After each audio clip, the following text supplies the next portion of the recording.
লাবান, কেন তোমার ভাগিনে ইয়াকুবের কুফরি বন্ধ করছো না?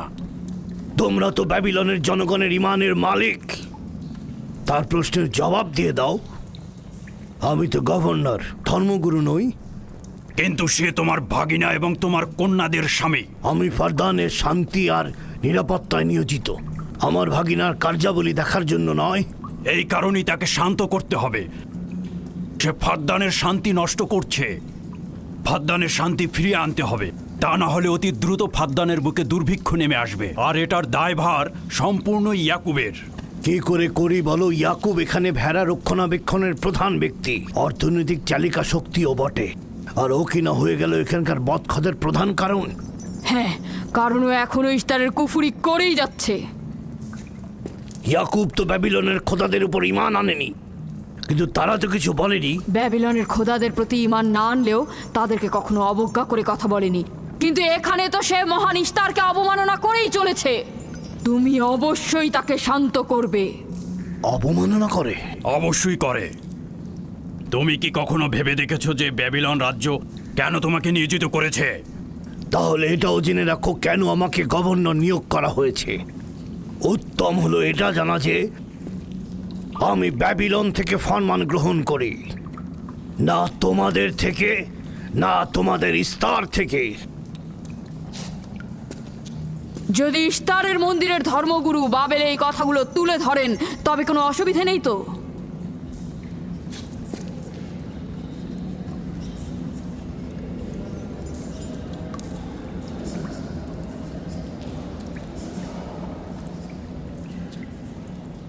ঠিক আছে, আমি ইয়াকুবের সঙ্গে কথা বলছি। ইয়াকুবকে বলে দেবেন, আর কখনো যদি আমার পরিবারের সাথে ইস্তার নিয়ে কোনো কটু কথা বলে তাহলে তাকে আগুনে নিক্ষেপ করা হবে।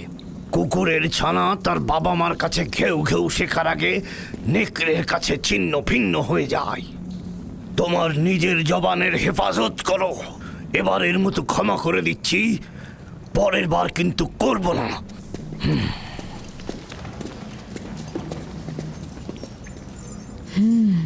সবাই শুনে রাখো, যদি দুর্ভিক্ষের কারণে আমার ফসল নষ্ট হয় তবে ইয়াকুব আর তার পরিবারের কাউকে আমি জ্যান্ত রাখবো না। দেখা যাক না, একবারই এ তো কোনো কথা বলে লাভ নেই।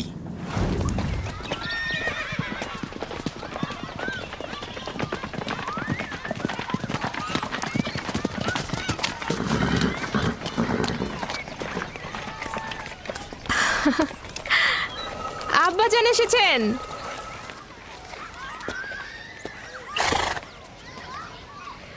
আসসালামু আলাইকুম আব্বাজান, এবার অনেকদিন পর এলেন। সালাম আব্বাজান, কি সৌভাগ্য আমাদের। ফাদ্দান আরামের মহৎ ব্যক্তি, দেশের গভর্নর তাহলে সময় পেলেন মেয়েদের দেখতে আসার।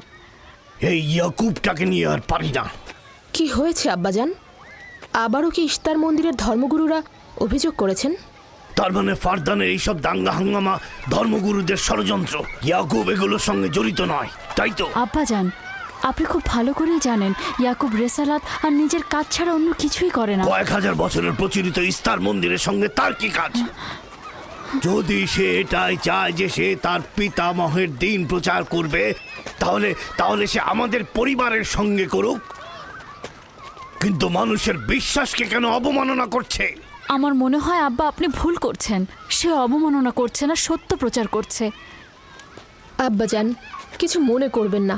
ইয়াকুব আসলে এক খোদার প্রতিনিধি হয়ে তার নিয়মকানুন সম্পর্কে জনগণকে সচেতন করে তুলছেন, যেটা তার কর্তব্য বলে মনে করছেন।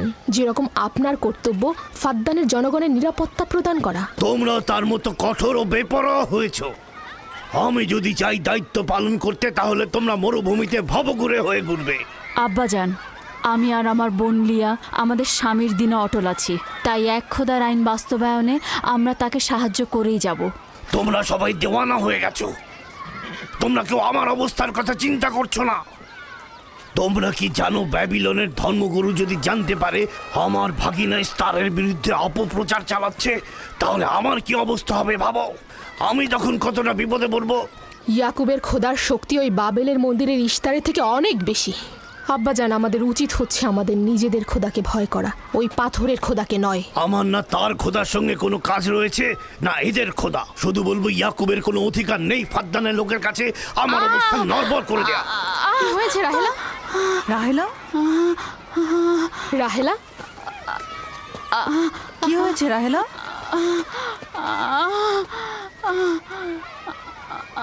রাহেলা, রাহেলা, কি হলো তোমার? এমন করছো কেন? আলহামদুলিল্লাহ, মনে হয় সময় হয়ে গেছে। যাও, ধাত্রীকে খবর পাঠাও। আচ্ছা আচ্ছা, যাও। চলো আমরা সবাই মিলে ওকে ঘরে নিয়ে যাই। হ্যাঁ চলো, চলো, হ্যাঁ। চলো ঘরে নিয়ে এই যে, যাই ওকে। আস্তে। আস্তে। পলাশ, বলুন জনাব। জাহাতুন মরুভূমিতে যাও, ইয়াকুবকে বলো এখনই যেন চলে আসে। খুবই দ্রুত যাও। জি আচ্ছা। আমার ঘোড়াটা নিয়ে যাও।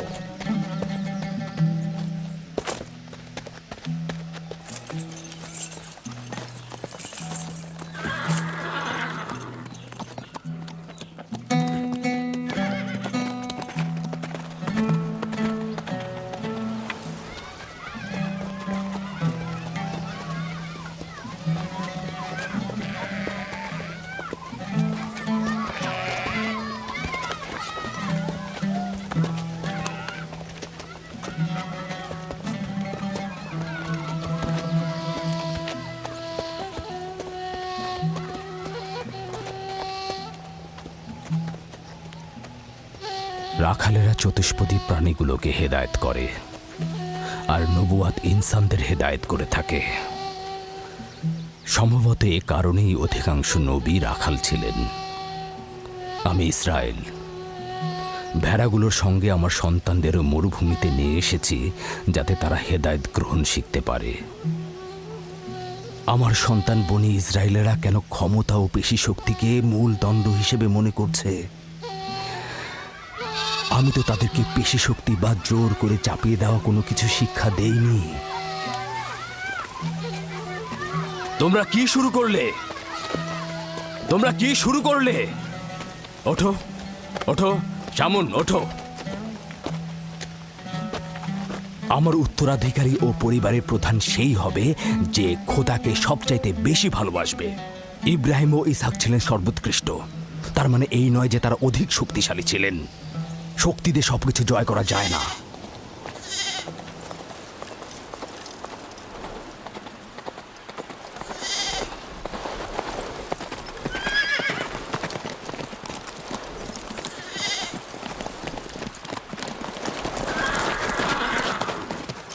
কি হয়েছে ফারাস?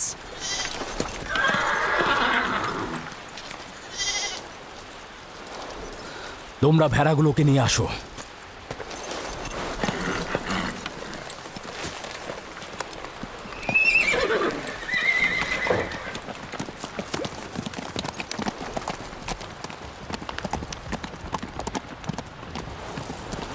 কিছু কি হয়েছে? আব্বাজান কোথায় গেলেন?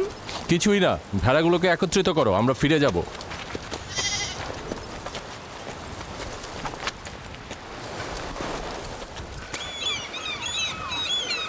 বেল, হ্যাঁ, রাহেল তো তোমার সতীন। রাহেলের সঙ্গে তোমার অনেক ভালো সম্পর্ক দেখছি। ওই সন্তান না থাকায় ভালো সম্পর্কটা ছিল। রাহেলের সাথেও ভালো সম্পর্ক ছিল, ওই ইয়াকুবের সাথেও ভালো সম্পর্কটা ছিল। আমার সন্তান নেই, তার সন্তান হচ্ছে, ভালো সম্পর্কটা থাকে কি করে? এমন ভাবে বলছো কেন? রাহেল আর ইয়াকুব তো ইনসান হিসেবে খুবই ভালো। হ্যাঁ, কিন্তু ইয়াকুব তো রাহেলকে অনেক বেশি ভালোবাসে। আর যেহেতু এখন তার সন্তান হচ্ছে, তার স্থান তো সব স্ত্রীর থেকে উপরেই হবে, তাই না? ইয়াকুবের কয়টা স্ত্রী? 4 জন, আমি, লিয়া, জুলফা ও রাহেলা। এই বাদ দাও তো এসব, তাড়াতাড়ি চলো, তাড়াতাড়ি চলো, না হলে শব্দ শেষে আবার আমার ঘাড়েই পড়বে। আরে আমি তো জানি ইয়াকুব বড় ন্যায়পরায়ণ আর মেহেরবান। সকল হিংসা ভুলে একটু ভালোবাসাটাকে বাড়াও, দেখবে সেও তোমাকে খুব ভালোবাসবে। আর ও তো খুব ভালো মানুষ। জনাবে আলী লাবান, আপনার ওপর শান্তি বর্ষিত হোক। ভালো পুরস্কার পেতে যাচ্ছ, কিন্তু রাহেল আর তার সন্তানকে সুস্থ চাই। চিন্তা করবেন না, আমি অনেক অভিজ্ঞ ধাত্রী।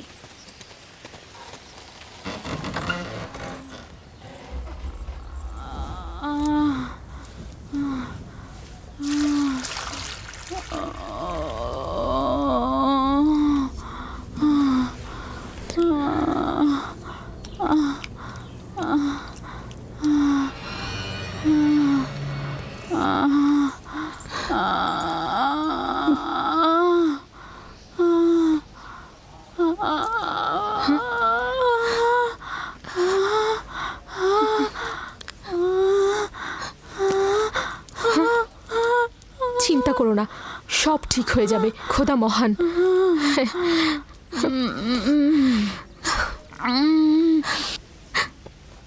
রাহেল, রাহেল, রাহেল, এই যে রাহেল, কি হলো?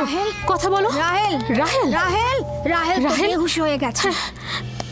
রাহেল, রাহেল চোখ খোলো, রাহেল কথা বলো, রাহেল, রাহেল, এই যে রাহেল। রাহেলা, হ্যাঁ এমন তো নয় তার উপর ইস্তারের খোদার রাগ পড়েছে।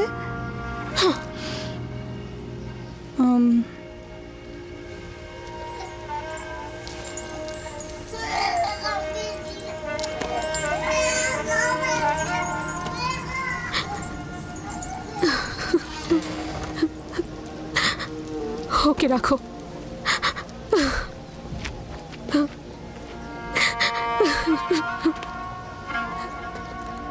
তোমরা তোমার খালার জন্য দোয়া করো, তোমাদের দোয়া খুব তাড়াতাড়ি কবুল হবে।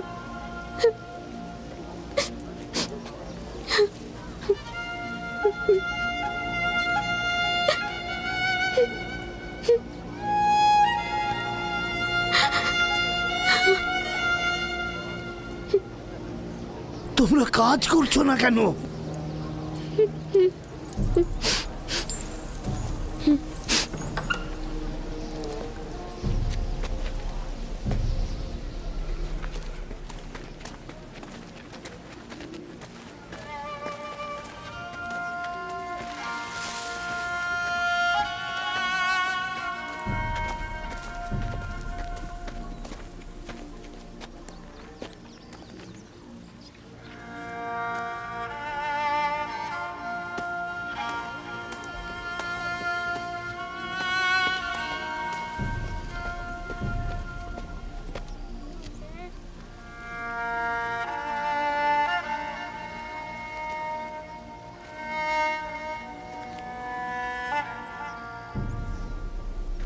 কেউ একজন ইস্তারকে রাগান্বিত করেছে।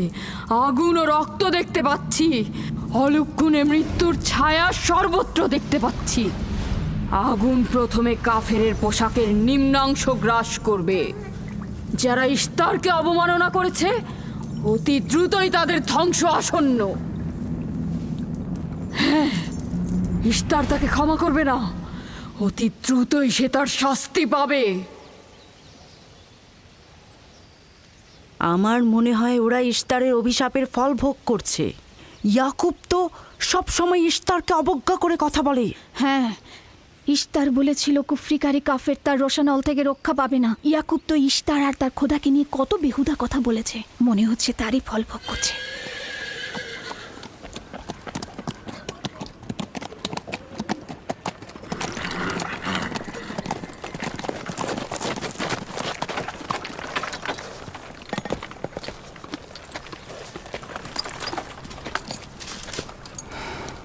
রাহেলের অবস্থা কেমন?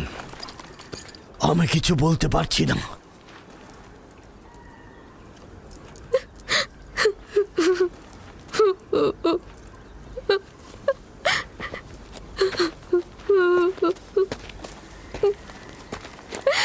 কিছু একটা করুন, রাহেলের অবস্থা খুবই খারাপ। শান্ত হও, খোদার উপর ভরসা রাখো, তিনি যেমন চাইবেন তেমনই হবে, ভরসা রাখো। মানুষজন সব বলা বলি করছে, ইস্তারের অভিশাপে আমরা এই বিপদে পড়েছি।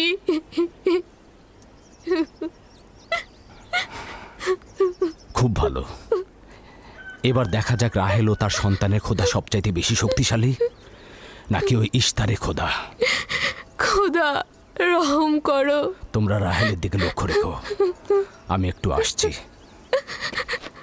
কোথায় যাচ্ছেন? আমাদের এই অবস্থায় ফেলে যাবেন না। শান্ত থাকো, আমার একাকিত্বের প্রয়োজন।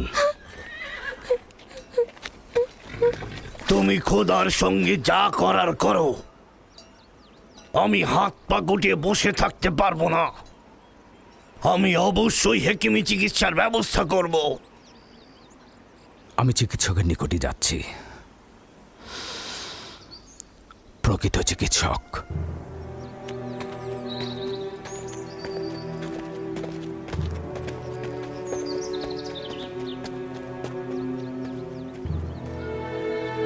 সে যেমন ফাদ্দানের লোকেদের বিপদের কারণ হয়েছে, তদ্রুপ আমার কন্যাদেরও বিপদের কারণ হয়েছে। জানি না ওর সঙ্গে কি করব।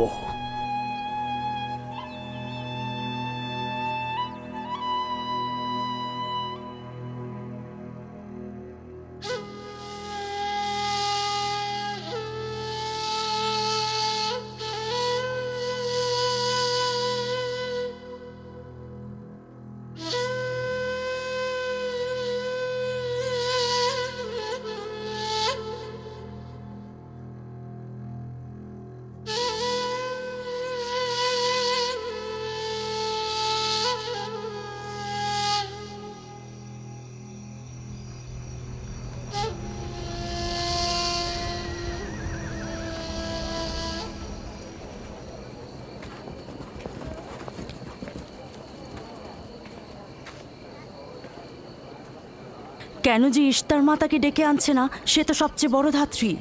হ্যাঁ, তারা বলছি।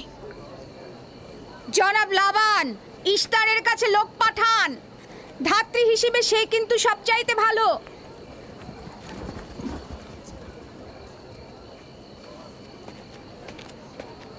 যাও গিয়ে খোঁজ নাও ইস্তার আছে কিনা।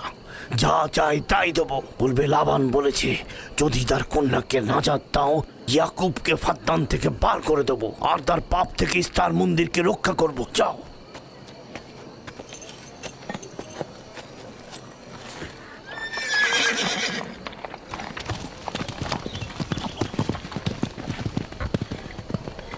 ইয়াকুব ইশতারের খোদাকে অপমান করেছে। ইশতারকে অবমাননা করার শাস্তি এইরকমই হয়। তোমাদের চেঁচামেচি বন্ধ করো।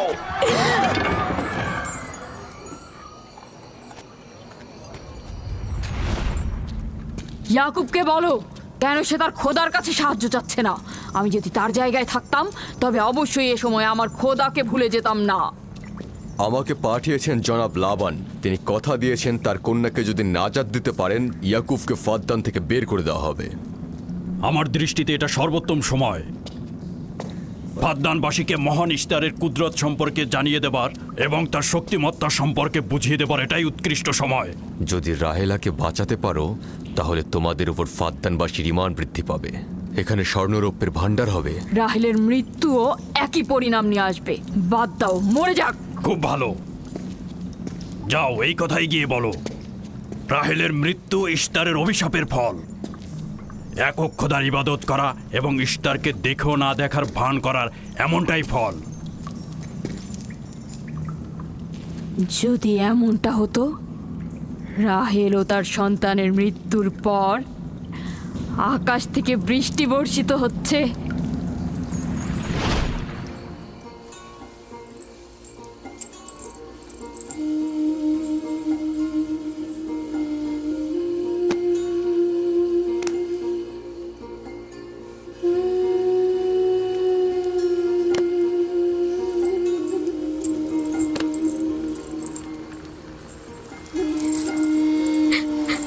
রাহেল, রাহেলা, রাহেলা, তুমি শুনতে পাচ্ছ? এই যে, রাহেল, কি করছো এসব?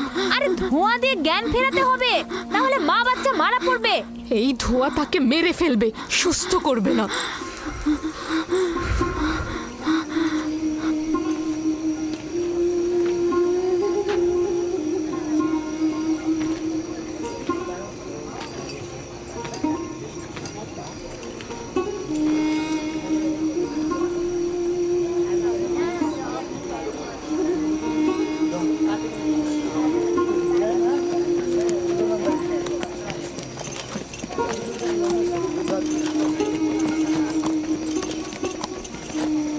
ইশতার মাতে আসছেন। দেখা যাক এবার কার খোদা বিজয়ী হয়, ইয়াকুবের খোদা নাকি মন্দিরের খোদা।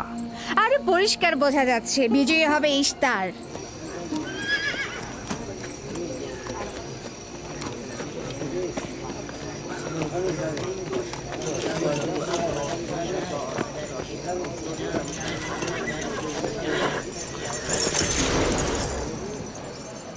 লাবান, আমার কথায় কষ্ট পেয়েছো তাই না? আর ইয়াকুব যে বলল তার খোদা সর্বশক্তিমান, অধিক দয়ালু, তবে তার খোদা কেন এসে তাকে সাহায্য করছে না? রাহেলের জীবন এখন তোমার হাতে, তুমি তাকে সাহায্য করো। আমি কখনোই ভাবিনি যে ইয়াকুব এত দ্রুতই মহান ইস্তারের শরণাপন্ন হবে। কত অবাক করা বেহুদা ও কাল্পনিক, মিথ্যা আর বাতিল চিন্তার মধ্যে মগ্ন আছো। এই বাতিল চিন্তার সত্যতা একটু পরেই তুমি উপলব্ধি করবে, যখন তোমার স্ত্রী সন্তান মৃত্যুর মুখে পতিত হবে। জীবন ও মৃত্যু সম্পূর্ণ খোদার হাতে, না ইস্তারের পাথরের মূর্তির হাতে। আমি ইস্তারকে এখানে আসতে বলেছি। রাহেলের অবস্থা খুবই খারাপ। রাহেলের নিজের খোদা ব্যতীত আর কারো খোদার প্রয়োজন নেই। তুমি বের হয়ে যাও, বের হও। ইয়াকুব, আমি এখানে দাঁড়িয়ে আছি। দাঁড়িয়ে আছো কেন? বের হয়ে যাও। তোমার স্ত্রী সন্তান ধ্বংস হবে। মহান ইস্তারের ক্রোধে তোমাদের ধ্বংস অনিবার্য। আমার সহধর্মিনী তোমার দয়ায় আসেনি যে তোমার বদ দয়ায় ধ্বংস হয়ে যাবে।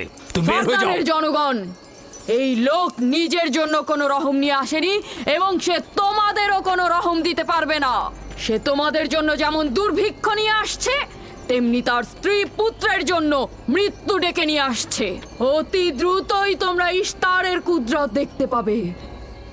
তোমার কারণে আমার কন্যার জীবন যদি বিপন্ন হয়,